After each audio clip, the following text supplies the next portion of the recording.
Buenas noches con todos y bienvenidos los nuevos por ahí, que veo varios nuevos. En esta ocasión vamos a hablar del capítulo 5 del libro que estamos llevando, que es la guía definitiva de Spark. Entonces, en esta ocasión vamos a ver las operaciones estructuradas básicas. Más que todo conocer qué se puede hacer con el data frame, que es lo que más se ve en esta parte de la ingeniería de datos. Entonces, primero vamos a ver aquí algunas reglas. La sesión ya se está grabando y posteriormente será presentada en YouTube. Y a ver aquí algunas de las redes que tenemos. Tenemos LinkedIn, tenemos YouTube. Aquí tenemos LinkedIn, tenemos Twitter, Instagram, YouTube, Telegram, Slack. No sé cuántos seguidores tenemos, quién tiene por ahí la cantidad. Por aquí cuánto hay, no sale, ¿no? Aquí hay más de Más 1000 de miembros cinco ya. mil. Más de 5000. Bueno, esto está desactualizado. Sí, por favor, actualicen. Ya, ok. Entonces vamos a empezar. Bueno, esta sesión va a ser básicamente, se va a presentar aquí en un notebook de Databricks, con estos capítulos aquí, con el capítulo y el índice, ¿no? Se centra más en las transformaciones del data frame. Los esquemas, ya en el capítulo anterior se habló algo de los esquemas. Vamos a retomar un poco el concepto. Hablar de columnas y expresiones, luego de las filas y del data frame en sí, de las transformaciones que podemos hacer. Ok, para entender qué es un data frame, ya que el objetivo de este capítulo es entender qué se puede hacer con el data frame. Para los que no están en este mundo de data o big data, o como lo quieren llamar, lo pueden comparar como si fuera un Excel, que es una colección distribuida que tiene filas y columnas. Se construye con eso. Los data frame tienen esquemas que se pueden definir. ¿Y qué es un esquema? El esquema es la estructura del data frame, que podemos definirlo usando algunas clases. Por ejemplo, vamos a ver aquí. Vamos a empezar con los esquemas. ¿Cómo se define un esquema? Voy a copiar algunos códigos del libro para poder entenderlo.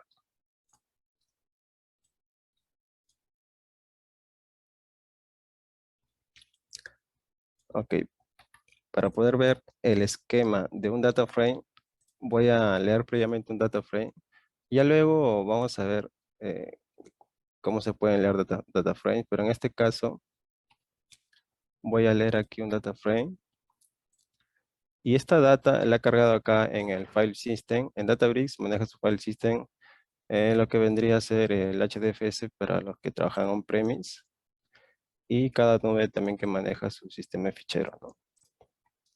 En este caso estoy utilizando un JSON, que es la misma que está mostrando en el ejemplo el libro.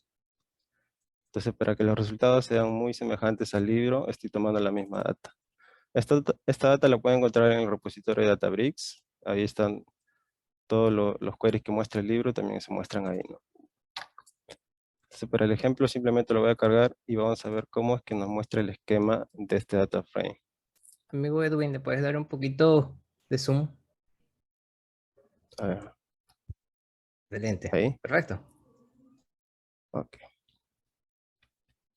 Ok, entonces para ver cómo está definido el esquema, simplemente con un print schema podemos ver aquí, ¿no? Entonces, ¿qué nos está diciendo esto? Que este data frame que ha cargado este JSON contiene la siguiente estructura, ¿no? Una columna de tipo string, aquí otra columna de tipo string y otra columna de tipo long. Esta parte nos dice que si puede tener valores nulos o no, ¿no? En este caso todos pueden tener valores nulos.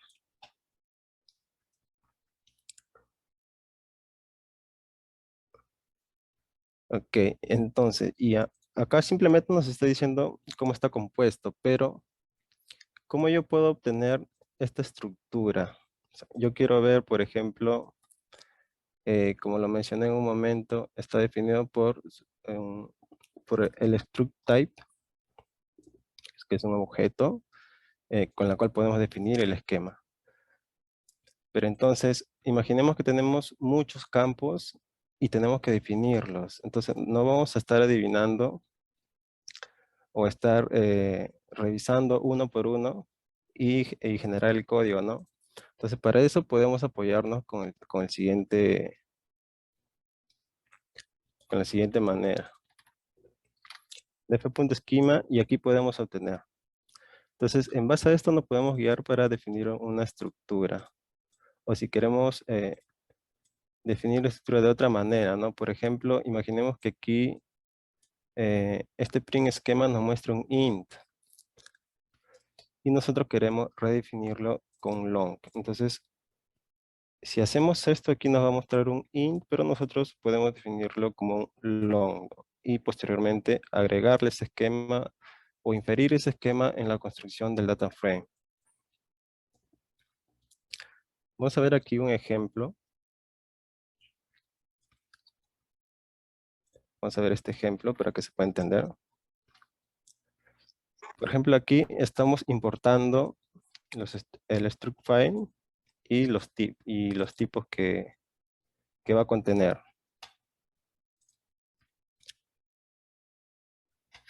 Y también estamos importando, por ejemplo, metadata. No sé cuántos de ustedes han utilizado metadata para definir esquemas. Si alguien lo ha utilizado, nos puede comentar para qué le ha servido. Porque cuando he consultado a algunos colegas, o simplemente no conocían que existía en esta parte de los data frames, y otros me han dicho que eso ya no se utiliza. Pero también vamos a ver cómo podemos aquí ver la metadata de este data frame. No confundir metadata de este esquema con el catálogo. De repente muchos se confunden o están relacionando ya con el catálogo. El catálogo es otra cosa que también por ahí podemos verlo más adelante. A ver, vamos a continuar con este ejemplo. Entonces, vamos a ver qué resultado nos trae esta carga de aquí. Simplemente estamos definiendo nuestro esquema y estamos infiriendo este esquema en la creación del data frame. Entonces, si le agregamos este esquema aquí con la metadata aquí y con la metadata aquí, ¿no? En ambos. En este caso le he agregado para los tres. En el ejemplo del libro solo nos muestra aquí y nos muestra Hello World o algo así. Entonces aquí ya lo tenemos creado y vamos a ver cómo nos muestra, ¿no? Como podemos ver, nos muestra igual aquí arriba, porque en la construcción del esquema estamos definiendo lo mismo. Le estamos diciendo que va a ser un string y un long. Para ver la diferencia, entonces vamos a ver, no recuerdo si es integer o int, parece que es int type o long type. ¿Qué es?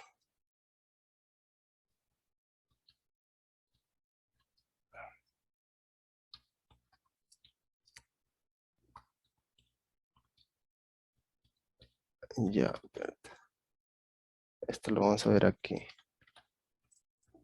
Esto vamos a dejarlo aquí. Y lo vamos a ver en la metadata cómo se muestra. ¿Ok? Para no estar modificando. Entonces, muchos se preguntarán, ¿no? Y ahora, esta metadata que has definido aquí, ¿por qué no lo puedo ver aquí con ninguno? Ni imprimiendo el esquema, ni obteniendo la estructura. Porque si podemos ver la estructura es la misma. ¿Dónde está la metadata? Entonces, para ver la metadata, podemos usar el siguiente código aquí. Es metadata de estructura nada más. Aquí está, por ejemplo. Aquí ya podemos ver la metadata. Ahora, aquí como está medio, como que medio todo entreverado, vamos a separar esto y vamos a copiarlo aquí para poder ver bien cómo es que se muestra esta estructura aquí. Como podemos ver, aquí sí está más ordenado y ya podemos ver la estructura, ¿no? Esto es un tipo de estructura y sus campos. Aquí están los campos que nos muestra y aquí está la metadata. Podemos mandarle a la metadata varios campos y descripciones. Bueno, esto es un tipo de map, ¿no? Llave valor y podemos mandarle un array. En este caso, para simplemente ejemplo, estamos así, poniendo un solo valor. Pero la metadata sí se puede ver. Solo para sacar la duda de en qué caso se utiliza esto. Pues cuando utilizas data frames, no sirve en realidad aquí cuando utilizas data frame porque en ningún momento haces referencia a metadata. Simplemente tomas columnas y trabajas con ella, ¿no? A ver, vamos a continuar.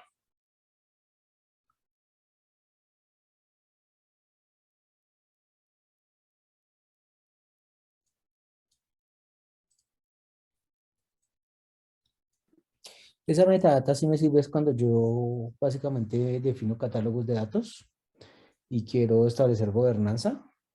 Ya. Entonces sí es conveniente entrar a especificar atributos propios de cada, o sea, propiedades, perdón, de cada uno de esos atributos. Una pregunta, Exacto. amigo Julio, eso lo escanearía, lo escanea las herramientas de Data Catalog, ¿verdad? Como Sí. Amundsen o los propios Ya. servicios de Cloud Data Catalog de GCP, Ujú. de AWS.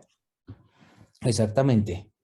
De hecho, ¿Catálogos precisamente de lo que data nos... frames o catálogos de tablas? Ujú. Porque son dos cosas distintas, ¿no?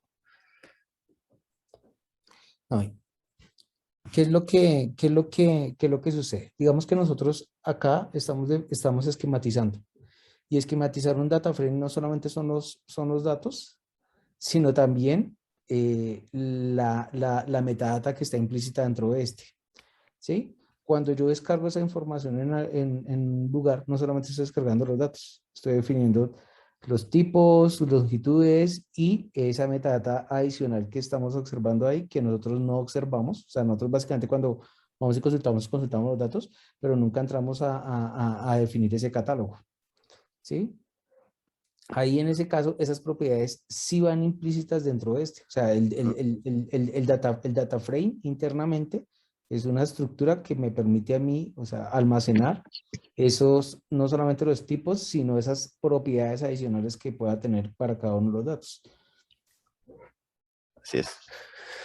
Entonces, gracias por el aporte ahí, compañero.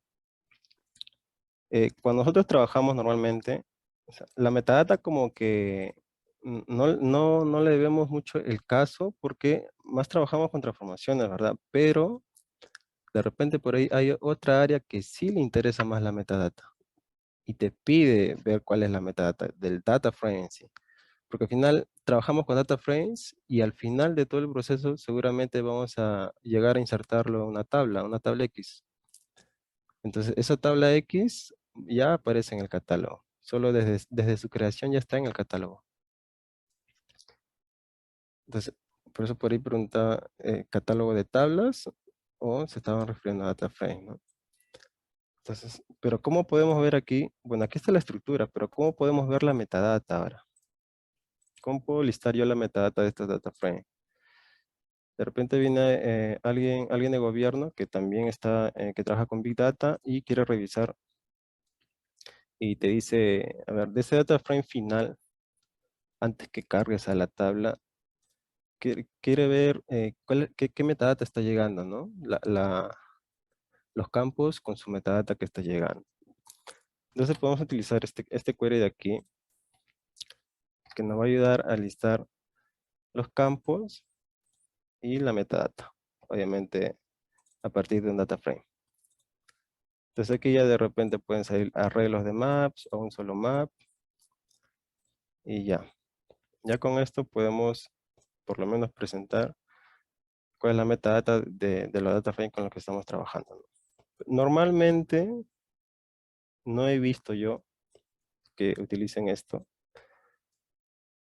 Y a las personas que le he preguntado tampoco lo utilizan, tampoco utilizan esto.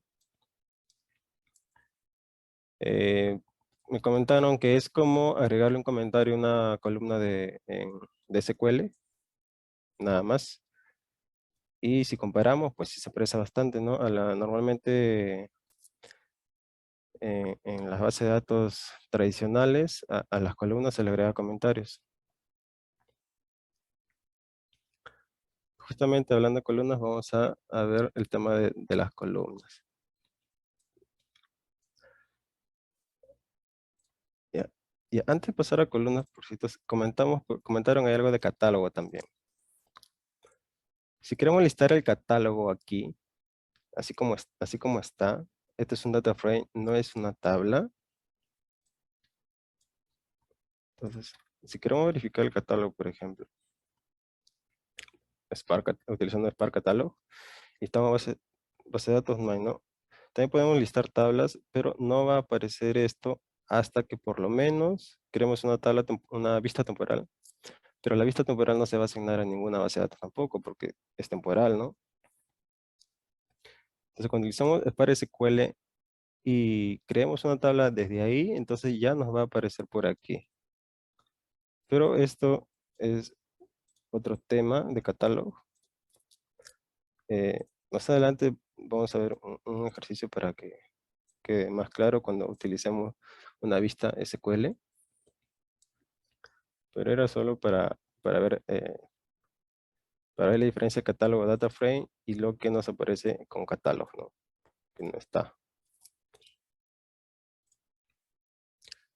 Ok, vamos a ver un poco las columnas. Las columnas en Spark, bueno, para buscarle un símil, son como las columnas del Excel nada más. O los que ven R o Python y utilizan pandas, saben que con las columnas se puede manipular, seleccionar, eliminar, se pueden hacer muchas cosas. Y estas operaciones se representan como expresiones. Vamos a ver también las expresiones, ¿no? Que más adelante vamos a ver un ejercicio con las expresiones que está muy, muy interesante.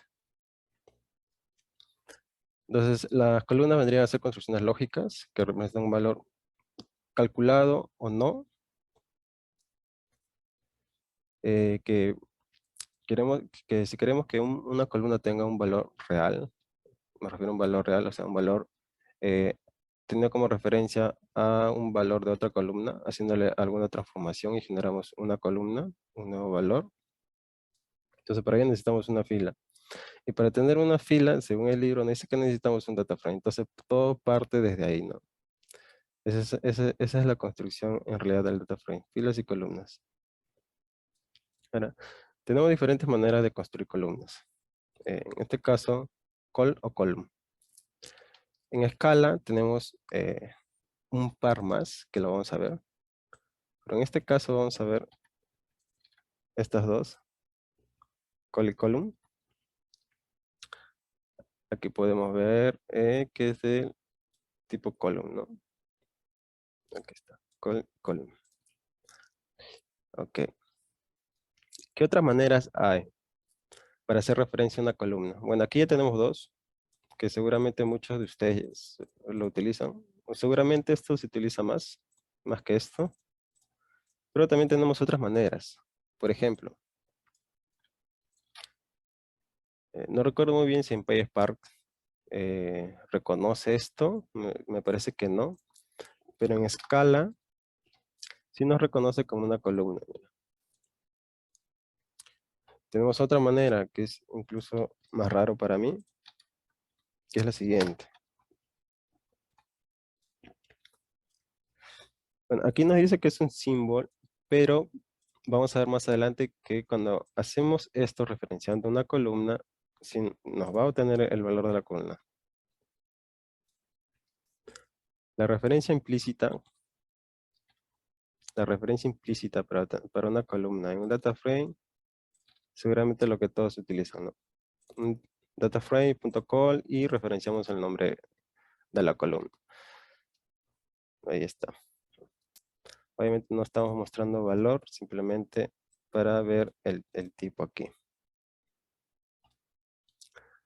Ahora las expresiones. ¿Qué son las expresiones? Las expresiones son un conjunto de transformaciones de uno o más valores en un registro, ¿no? En un data frame. Vamos a ver. Columnas como expresiones. Anteriormente, por esta parte, hablando de las columnas, mencioné que las columnas son expresiones. Entonces, las columnas proporcionan un subconjunto de la funcionalidad de las expresiones. Podemos utilizar call o column, como ya lo hemos visto anteriormente. Por ejemplo, podemos ver este ejemplo aquí. Este vendría a ser un grafo acíclico, ¿no? Acíclico dirigido. ¿Qué podemos obtener de aquí? De alguna columna, realizándole algunas operaciones y haciendo una comparación aquí. ¿Qué es lo que vamos a tener? Un valor. Ese valor puede ser verdadero o falso, pero ya tenemos un valor. Este valor va a ser una expresión, y esa expresión la podemos almacenar en una columna. Ok, entonces, por ejemplo, este gráfico aquí vendría a ser este código aquí. Es lo mismo. Gráficamente, este código, esta expresión, es este gráfico. Simplemente hacemos una operación, la siguiente operación aquí, y esto, esto que nos devuelve, una columna. No, una expresión nos va a devolver una columna. Esa columna, obviamente, la podemos agregar al data frame. ¿Cómo podemos acceder a las columnas del data frame? Bueno, hay varias formas, ¿no? Esta es una, leyendo directamente y listando las columnas. Aquí está, ¿no? En un array nos devuelve los nombres de las columnas. Ya.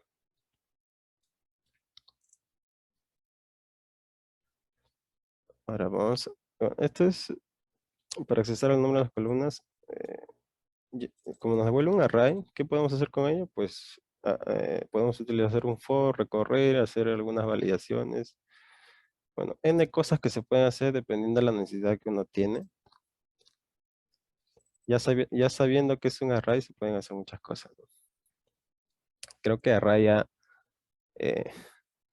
todo el mundo sale desde la universidad aprendiendo muy bien qué son los arrays y qué es lo que se puede hacer con ellos. Entonces vamos a ver registros y filas. En Spark, cada fila de un data frame es un único registro. Ok, vamos un poco viendo los conceptos. Entonces, en Spark se representa el registro como objeto de tipo row. ¿Cómo podemos saber eso? A ver. De data frame vamos a tener el primer valor, ¿ok? Aquí está, pues. Aquí nos está diciendo que un registro en Spark es de tipo row. Entonces, ahí está el concepto bastante claro. Y el ejemplo también que nos muestra claramente que al obtener un registro estamos obteniendo un tipo row.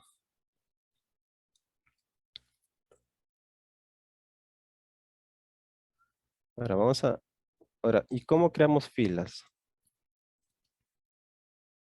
A ver. En escala podemos simplemente crear utilizando el ejemplo del libro, tenemos una variable y utilizamos el objeto row aquí. ¿Y qué tenemos que mandarle? Una serie de valores. Por ejemplo, utilizando el mismo ejemplo para que luego los que vean el libro se puedan guiar y va a ser más fácil comprenderlo. Ahí está. Es lo mismo. Así ya tienes una fila. No hay más, no hay más complejidad para crear filas. Pero ahora, ¿cómo yo puedo tener valores de una fila? De la siguiente manera. Algunos ejemplos que nos muestra el libro. Bueno, aquí he modificado un poco los ejemplos. Aquí. Por ejemplo, para obtener los valores de una fila, de un registro, vamos a mandarle las posiciones entre paréntesis. En Python, me parece que utilizamos llaves, pero aquí vamos a utilizar paréntesis. Entonces, aquí, por ejemplo, estamos obteniendo el primer valor, que es hello, y aquí está. Aquí también. El primer valor y está instanciándolo como string. Y también el valor es hello. Aquí. isNullAdd. Le estamos diciendo que si el valor del registro en esta posición es nulo, ¿no? Entonces aquí es nulo, ¿no? En la posición 1 el valor es nulo. Entonces nos devuelve true. Y aquí lo mismo. getIn, getBoolean. Si vamos a la documentación de Spark, obviamente vamos a tener muchos métodos, pero estos son algunos básicos como para ver qué es lo que se puede hacer, qué es lo que se intenta explicar en este capítulo, las cosas que se pueden hacer con el data frame. Y viene lo más interesante, ¿no? Las transformaciones con el data frame. Ahora, como hemos visto cómo está conformado un data frame, filas, columnas, qué se pueden hacer con ellas. La parte fundamental de los data frame también es transformarlas. No solo vamos a leerlas, porque siempre van a hacer alguna transformación, por lo más mínimo. Entonces, algunos objetivos de las transformaciones, ¿cuáles son? Bueno, aquí podemos listar algunas. Podemos añadir filas o columnas, podemos eliminar filas o columnas, podemos transformar una fila en una columna o viceversa, una columna en una fila. Podemos cambiar el orden de las filas en función de los valores de las columnas también, ¿no? Aquí, eso es como algunos ejemplos nada más. Obviamente podemos hacer N transformaciones. Si se van a la documentación de Spark, hay muchísimas cosas que se pueden hacer. Entonces aquí lo que vamos a hacer transformaciones simples nada más. Solo como para entender qué se puede hacer. Que vamos a cargar. Vamos a leer un data frame. Que ya se leyó arriba. Pero en este caso ya estamos definiendo aquí una vista temporal. ¿Para qué? Con los ejemplos que vamos a hacer, entonces vamos a buscar su símil con SQL. Seguramente muchos vienen, al igual que yo, de trabajar con bases de datos. Entonces se hace más fácil entender y comparar, ¿no? La estructura de un SQL normal contra la estructura que se aplica con data frames. Ok. Entonces, ¿cómo puedo validar yo que ya se creó una vista temporal? Aquí. ¿Para qué creamos esto? Para utilizarlo con SQL, ¿verdad? Ahora, ¿cómo pruebo eso yo? Pues podemos hacerle un select directamente. Para utilizar SQL aquí en el notebook de Databricks, aquí ponemos este símbolo y le ponemos SQL para poder utilizar código SQL directamente. Entonces podemos hacerle un select from a esta vista y vamos a ver qué es lo que nos muestra. Ya, esto es como hacer un def.show y nos muestra la data, es lo mismo. En este caso con SQL utilizando esta vista temporal. Ahora, si nos ponemos a revisar el catálogo, esta vista temporal no está asignada en ninguna base de datos, porque justamente su finalidad es ser temporal. Entonces, otra manera de crear data frame, esta es una manera, ¿no? Esta es una manera de leerlo desde una ruta. Y hay varias maneras de leerlos, incluso agregando más opciones, ¿no? Una opción es para que te inferencie la estructura y para decirle, por ejemplo, si es un CSV, si tiene cabecera o no tiene cabecera. Hay varias, muchas. No solo JSON, puede ser CSV, puede ser un Excel, puede ser un Parquet, un Avro.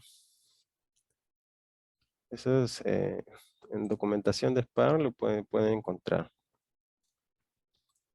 Pero hay otra manera. Esta manera de la que vas a Google y pones cómo crear un data frame. Y lo primero que te va a mostrar es esto. Si vas a Google y pones cómo crear un data frame, te va a mostrar seguramente esto. De repente con otros nombres, pero es esto. Esto siempre. Esto es clásico ya. Entonces, si tomamos ese código que nos muestra en el internet de cómo crear un data frame para validar que en verdad funciona, es esto. Tú puedes hacer acá crear tus propios campos, tus propios datos para hacer tus pruebas y una vez que tengas tu data frame, pues puedes empezar a manipularlo. Pero esta es una de las maneras. Lo normal es leerlos desde una dirección o cargar CSVs, cargarlos como algunos los cargan como tabla, yo he preferido cargarlos desde el sistema de ficheros, pero ya podemos ver que hay diferentes maneras de cargar o de crear data frames. Ahora, retomando el tema del catálogo arriba que se mencionó, acá arriba como ya hemos creado una vista, entonces podemos volver a utilizar ese código para listar. Ya nos va a aparecer acá. Acá, por ejemplo, vamos a volver a crearlos. Acá nos ha faltado crear el SQL, la tabla como SQL, aquí. He creado una temporal con otro nombre, una vista temporal. Y he creado una tabla. Okay. Una vez que he creado esta tabla, ya podemos ver el tema del catálogo aquí. Solo para validar, ¿ok? Esto no era parte aquí de cómo podemos crear, pero ya como se mencionó catálogo en la parte de arriba, podemos hacer una validación aquí. Ok, esto no va. Aquí se crea tabla.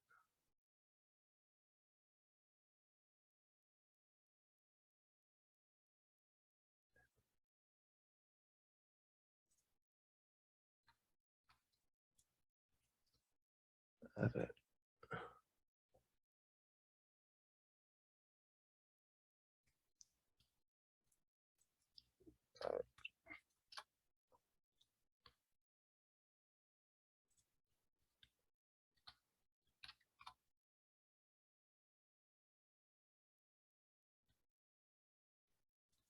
Ya, es que cuando he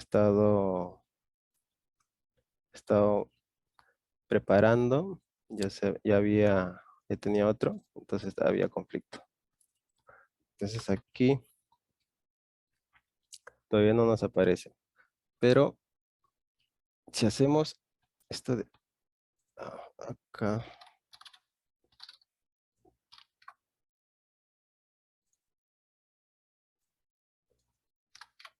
vamos a crear, se me había pasado esta base de datos.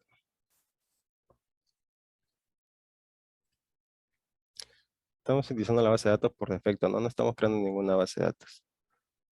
Entonces, aquí no nos muestra nada, pero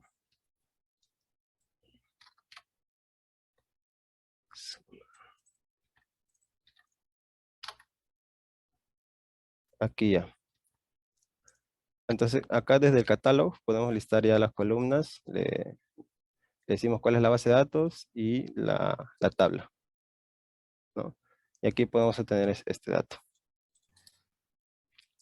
Lo que están los campos, la descripción, tipo de datos, si es nublable, si tiene partición o si es bucket, ¿no? Pero es creando una tabla así con SQL. Ahí en el catálogo ya nos aparece así.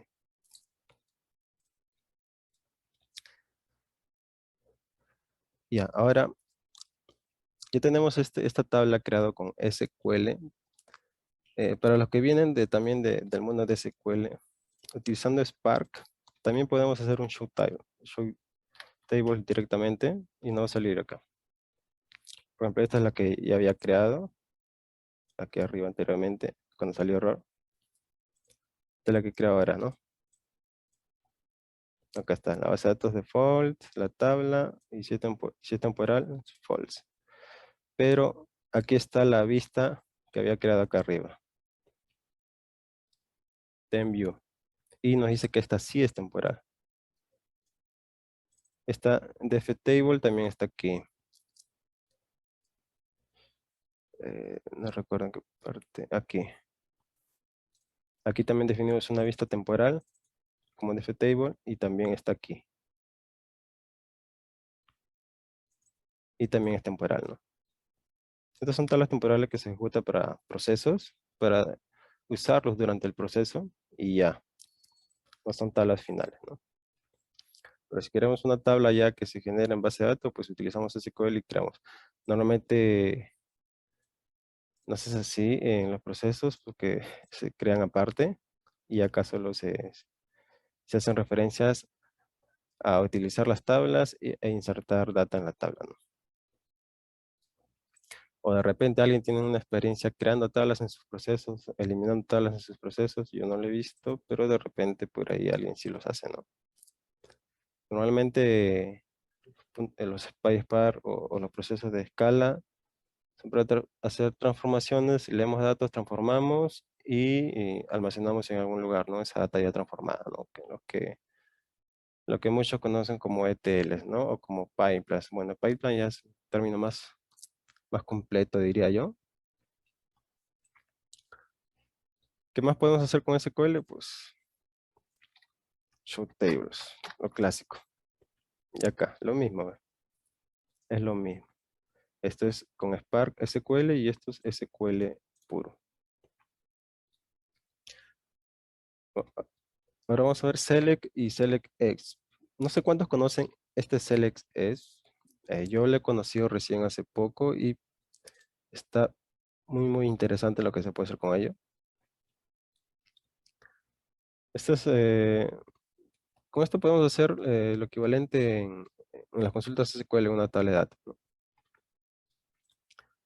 Entonces, todo esto de aquí son las expresiones selectx, se puede hacer todo esto. Así como lo ven, así se puede hacer.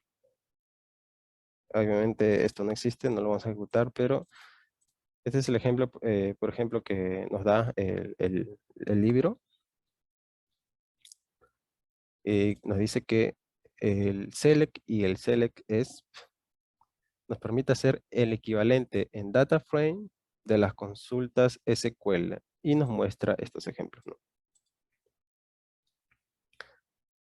Entonces, vamos a ver ya con data frames.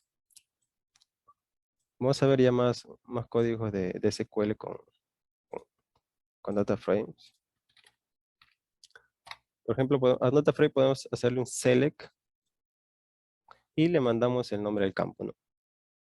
Nada más. Así de simple es hacerle un select a un data frame. No hay nada complejo. ¿Podemos utilizar Spark SQL? Sí, también, pero también podemos utilizar el dataframe.select y le mandamos el campo. ¿Qué más podemos hacer? A ver, vamos a ver. Este es un campo, ¿no? ¿Podemos llamar a dos campos? También. Simplemente le agregamos un campo más.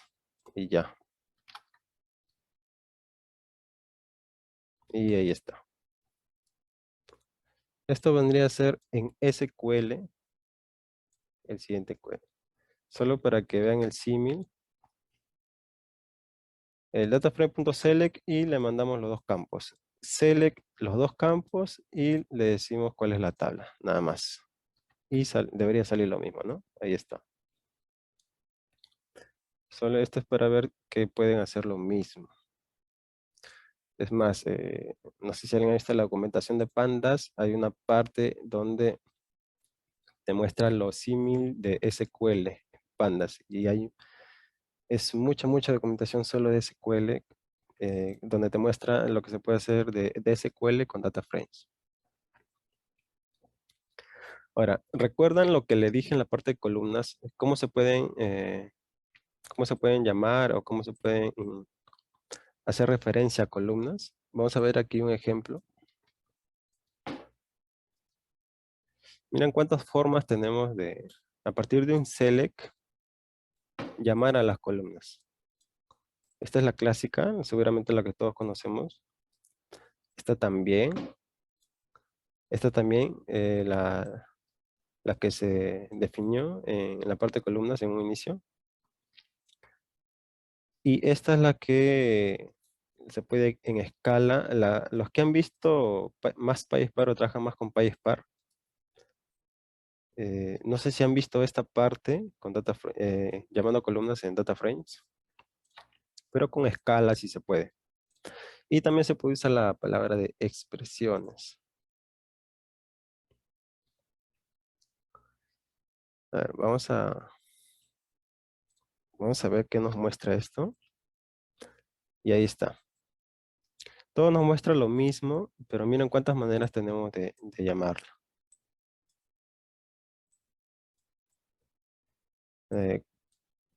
Si alguien ha utilizado esto, no sé cuántos serán, pero de repente por ahí nos pueden comentar. ¿Cuál de ellos utilizan? Seguramente el clásico, pero no sé si también utilizan esto o si ya conocían esto, ¿no? Ahora, de repente se dirán, ¿no? Entonces yo puedo poner esto y solo esto, o sea, separado con comas. No, no se puede. No podemos mezclar objetos y cadenas. Más arriba sí hemos visto que se puede mandar solo esto porque son solo cadenas. Pero no podemos mezclar objetos, estos son objetos, con cadenas.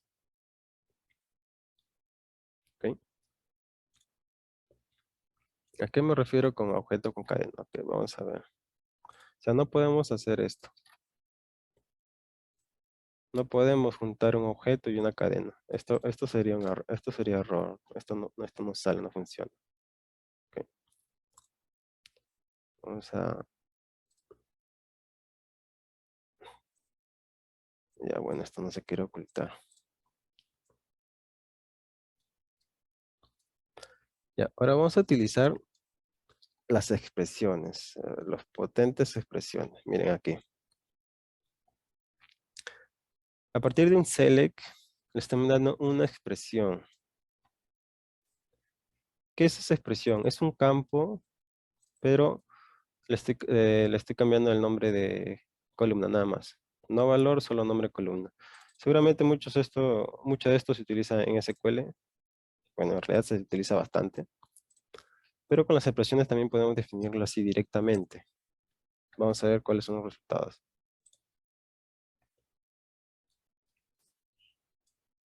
¿Ok?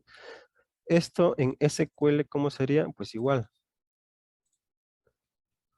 Un select, nombre campo, as y nombre de la columna. Nada más. Los resultados van a ser los mismos.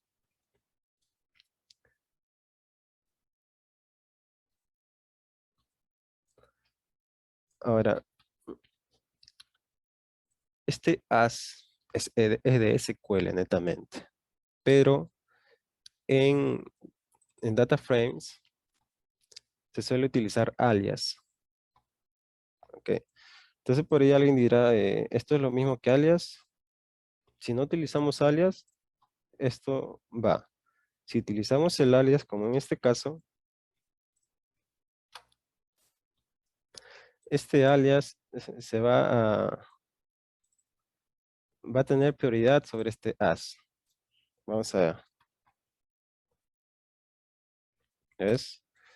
Entonces se aplica el as, pero luego de ello, porque el alias se aplica luego de esto, entonces luego de ello estamos aplicando un alias, entonces se va a renombrar, ¿no?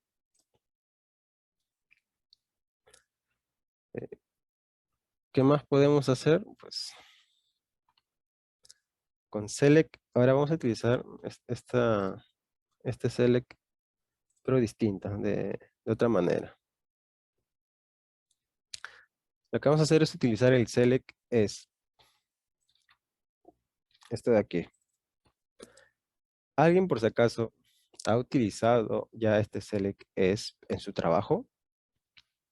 Personalmente no, pero si alguien lo ha utilizado, de repente nos puede comentar qué tanta diferencia ha visto entre el select clásico que conocemos con el select esp.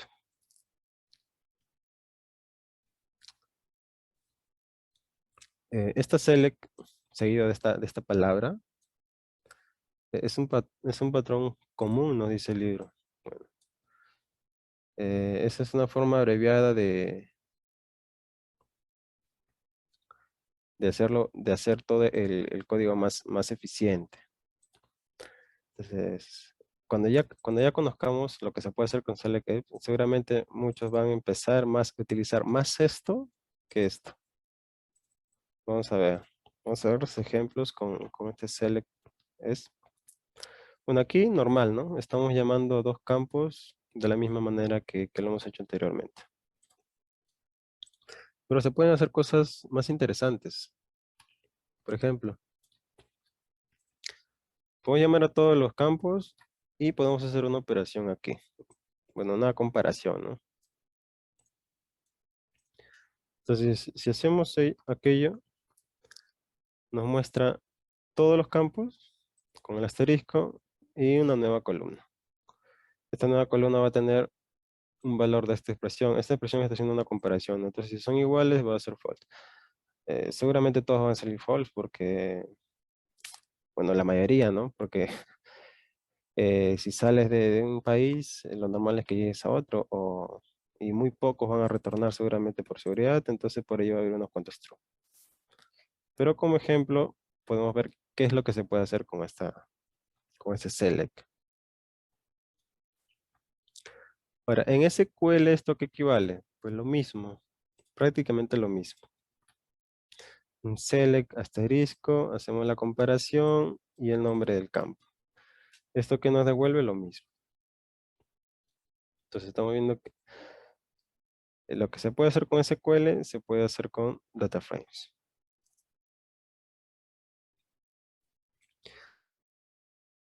Entonces, se pueden usar agregaciones. Se pueden usar agregaciones SQL. Entonces, aplicando algunas funciones, podemos aplicarlos directamente. A ver. Y esto nos da como resultado, obviamente, el promedio de counts aquí. Y vamos a contar los distintos países de destino. 132. Esto de aquí se podrá hacer con el select clásico. Bueno, vamos a ver. Vamos a copiar esto. Y quitar esta palabra. ¿Ya ven? No se puede. Con la expresión, bueno, esto se llama expresión select. ¿Okay? Con la expresión select podemos especificar agregaciones sobre todo el data frame. Con las funciones ya conocidas, ¿no?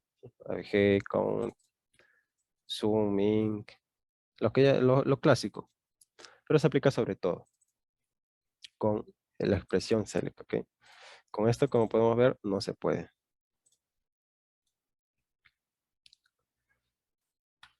Y su símil en SQL, bueno, aquí sí ya podemos ver que es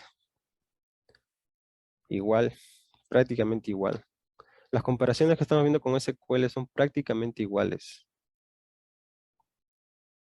La misma palabra aquí y la misma palabrita aquí. Pero esto es con expresión select. Entonces ya se pueden hacer muchas más cosas. Ahora vamos a ver esta parte, conversión a de tipos Spark literal. O sea, esto seguro se ha utilizado mucho para generar valores en columnas.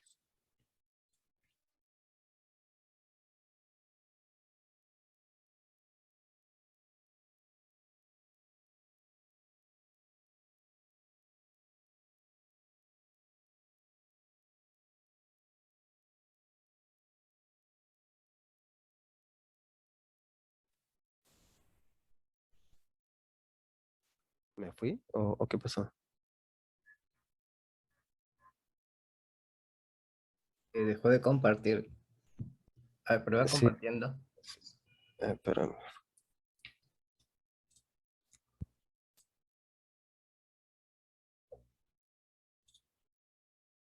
Pero ya vemos. ya se ve. Se ven mis dos pestañas, ¿no? Sí. Ya. ¿Dónde me quedé? ¿Aquí o hasta dónde me escucharon? Pues yo vi cuando ya estaba reconectando nada más. No, creo que no se perdió ni un segundo, 2 segundos, ahora sí. Ya. Entonces, vamos a ver esta parte que, que nos permite pasar valores explícitos a Spark, que son solo un valor, ¿no? En una nueva columna. Entonces de repente por ahí te dices, bueno, necesito otra columna con un valor en específico. ¿Cómo hago eso? Que esto se puede hacer aquí en esta parte. Puede ser un valor constante o puede ser un valor que vamos a tener que comparar con otras columnas para obtener una nueva columna. Todas estas cosas que estamos viendo va a depender de la necesidad, ¿no? Pero cuando ya conoces qué es lo que se puede hacer, obviamente se va a hacer más fácil porque ya vas a saber qué es lo qué puedes hacer en estos casos. Entonces para ello vamos a utilizar este objeto lit. Con ello eh, vamos a tener un valor, vamos a mandar un valor y lo vamos a agregar en una nueva columna. Por ejemplo, tenemos la data normal y en una nueva columna llamada one le estamos agregando un valor 1.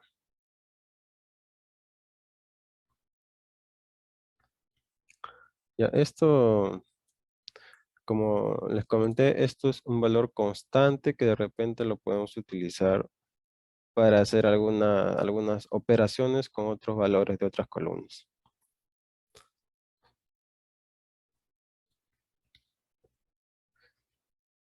¿Qué más podemos hacer con el id? Bueno, de repente creas una función, haces un for con el objeto de column, listas columnas, te ubicas en una columna X, ¿qué puedes hacer ahí? Buscas cierto valor en específico y con el id le vas agregando unos valores, ¿no? Dependiendo. Se pueden hacer varias cosas, va a depender de la imaginación de cada uno. Y ahora, y esto, su símil en SQL, pues el siguiente. Asterisco 1, as1, nada más. Prácticamente igual. Ahí está. Bueno, SQL Creo que es lo más sencillo que pueda haber. Esta es una manera, ¿no?, de agregar una columna con una constante. Bueno, en este caso entero, pues puede ser otro valor, ¿no? Un valor X. Pero ¿cómo puedo de otra manera agregar una columna? En este caso, a partir de un select, y simplemente le mandamos el it con una nueva columna. Pero también hay otra manera, utilizando el with column, de la siguiente manera. Entonces, con la with column, le estamos diciendo que se va a crear una nueva columna con este nombre y con este valor. ¿Ok?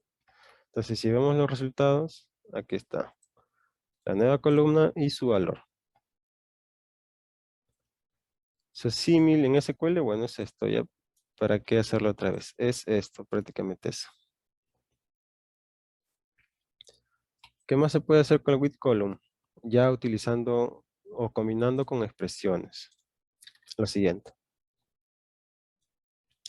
A esta nueva columna le estamos mandando una expresión, y dentro de la expresión estamos haciendo una comparación. Entonces, obviamente sabemos que al hacer comparaciones tenemos dos posibles resultados, ¿no? Verdadero o falso. Nada más. Entonces, si hacemos esto también, generamos una nueva columna con un valor. Pero este valor ya es utilizando alguna operación con columnas propias del data frame. Ya no es una constante, ¿no? Sino que se va a generar a partir de datos.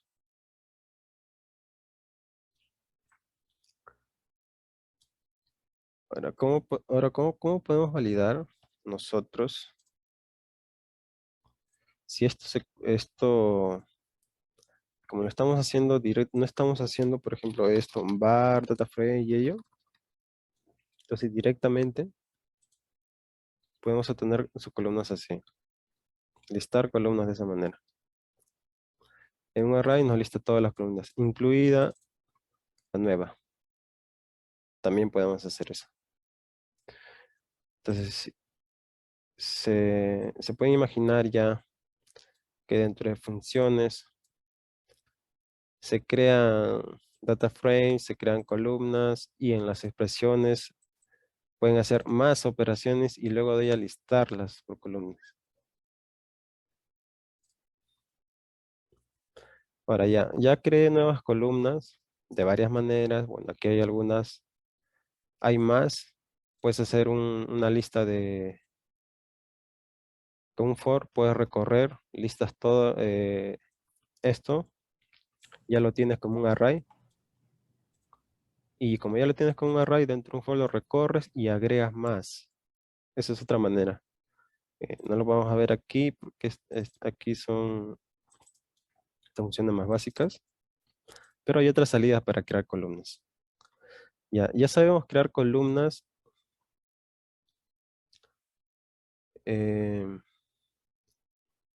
Adding columns. Ahora, esto me parece que es esto de acá, pero el nombre lo puse muy abajo. Esto va más arriba. Ya, lo que vendría es esto. Aquí estamos añadiendo columnas. Esto va más arriba, ¿ya? Voy a moverlo. Escucha, amigo Edwin. ¿Me fui? Hola. Hola, ¿se me escucha? Sí. Nada, que estamos un poco sobre la hora y tenemos una Ah, reunión. cierto, no, son las 10.